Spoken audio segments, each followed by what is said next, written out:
Bem, vamos dar sequência à nossa última unidade. Estamos tratando neste momento da virada hermenêutica, considerando as contribuições de Gadamer com a sua hermenêutica filosófica, e me parece conveniente, razoável, né, falar um pouco mais, pressupondo, né, que é uma reflexão bastante complexa, que tem a sua densidade. Então eu já trouxe, né, as grandes chaves da hermenêutica gadameriana, mas convém detalhar um pouquinho, né, essas chaves da hermenêutica filosófica. A partir do momento em que Gadamer, né, se insere nesse paradigma filosófico contemporâneo que rotulamos genericamente de giro ou guinada linguística ou giro linguístico pragmático, né?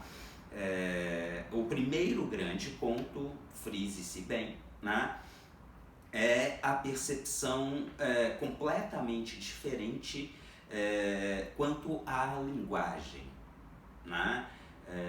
Gadamer, tributário da filosofia existencialista heideggeriana, vai sustentar que somos linguagem e que, nesse sentido, somos um projeto em permanente reconstrução, né? Somos projetos abertos, daí a ideia do Dasein, né? De ser aí jogado no mundo, né? Então, à medida em que existimos, vamos reformulando nossos horizontes de sentido, né? Vamos fazendo filtragens, vamos fazendo ressignificações quanto ao sentido das coisas, dos fenômenos, né? Então é nesse sentido que somos linguagem, né? Isso tem uma conexão muito clara com a função performativa da linguagem, né? Que remonta também, né, a Wittgenstein, né? A função performativa da linguagem. O que se quer dizer exatamente quando se diz essa frase? Falar é fazer, né? Fazemos coisas quando falamos, né? Se a gente tem essa concepção existencial, isso é muito claro. Bom, mas, né, se a gente mergulhar no contexto da hermenêutica filosófica, essa conversa vai ganhar um outro rumo, né? E não pretendo fazer isso agora. O nosso compromisso são com ordenamentos jurídicos, com complexos de normas válidas, né? E estamos considerando no panorama contemporâneo ou no paradigma do Estado Democrático de Direito, a complexidade dos ordenamentos jurídicos, né, que se cindem enquanto complexo de normas jurídicas válidas em regras e em princípios jurídicos. Então, eu vinha dizendo, né, que de todas as contribuições teóricas que foram apresentadas no âmbito das teorias da decisão judicial, ou no âmbito da tradicional hermenêutica jurídica, a gente ainda tem uma outra estrutura de hermenêutica.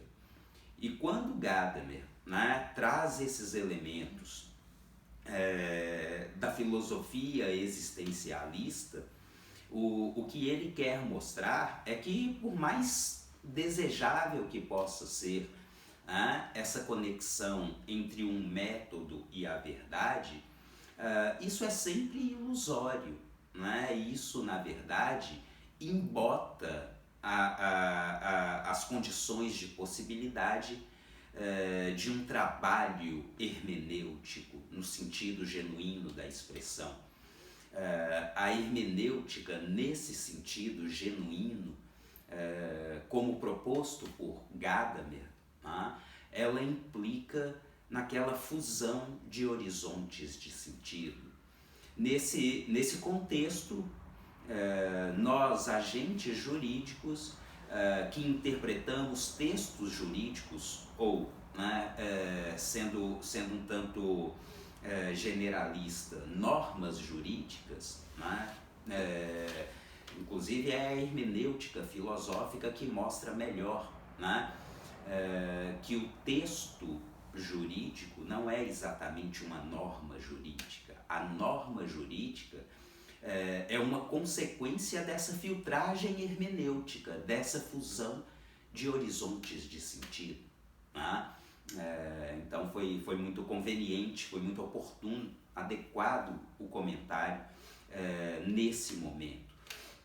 E é exatamente aí que a gente tem essa percepção, né, de que o método gramatical, o método lógico-sistemático, o método histórico, né, o método histórico no sentido tradicional, qual o significado da norma jurídica no momento em que foi positivada. Então aí a gente tem um completo engessamento do significado da norma, né? Torna-se completamente inviabilizado esse processo hermenêutico de fusão de horizontes de sentido. Torna-se completamente bloqueado essa percepção da história efeitual, bloqueia-se completamente esse elemento da tradição, né? Remete-se a uma ideia completamente obsoleta de tradição que remonta à filosofia iluminista. No âmbito da filosofia iluminista, a tradição é o passado obscuro, que deve ser superado, que deve ser rompido. E o grande problema dos maus entendidos em relação à hermenêutica gadameriana é essa ideia que não condiz com o seu conceito de tradição. O que o Gadamer quer dizer é que cada um de nós, enquanto sujeitos históricos, temos uma história, uma visão de mundo, preconceitos, é da condição humana.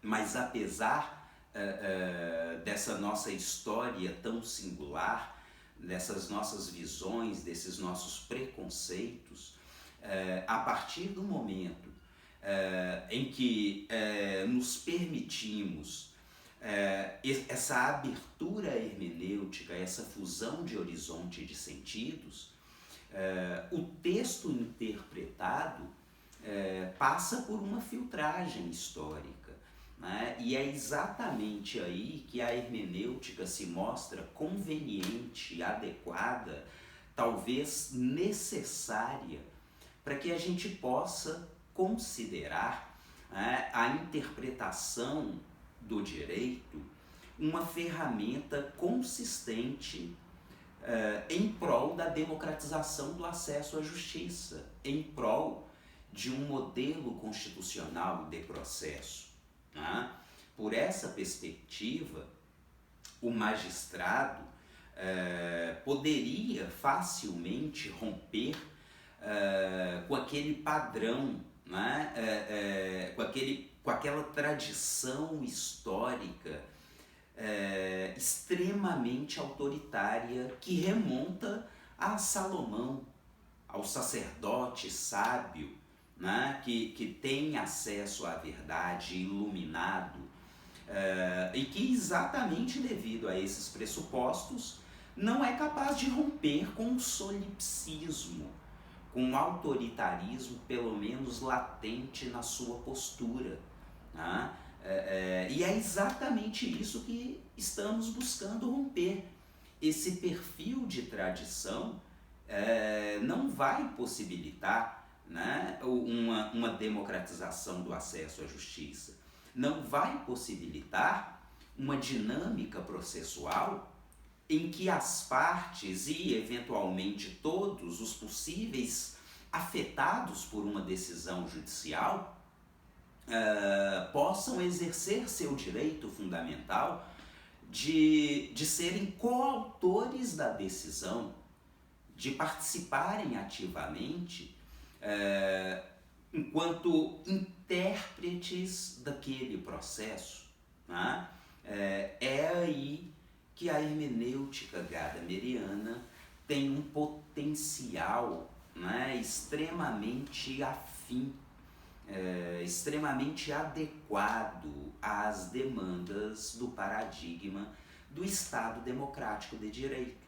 É por essa perspectiva que, por exemplo, no Brasil, Lênio Streck tece tantas críticas, né, ao solipsismo característico do perfil decisionista no âmbito das decisões judiciais. Né? Não é a primeira vez que eu comento sobre isso com vocês. Bom, e agora, né,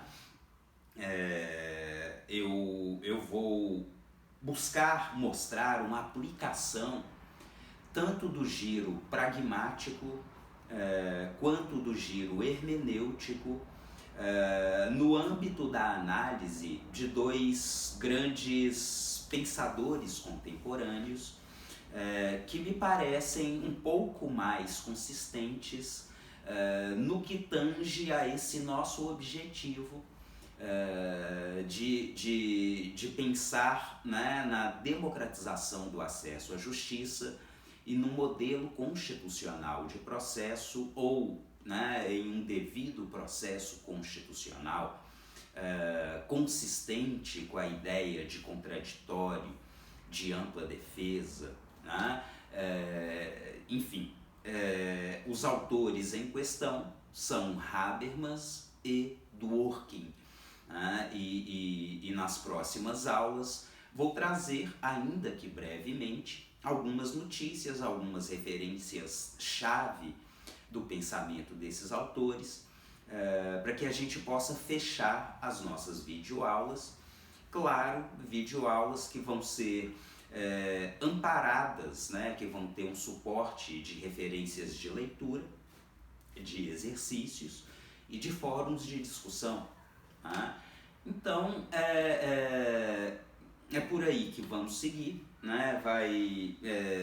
Me parece mais razoável começar a falar sobre a teoria habermasiana numa aula seguinte.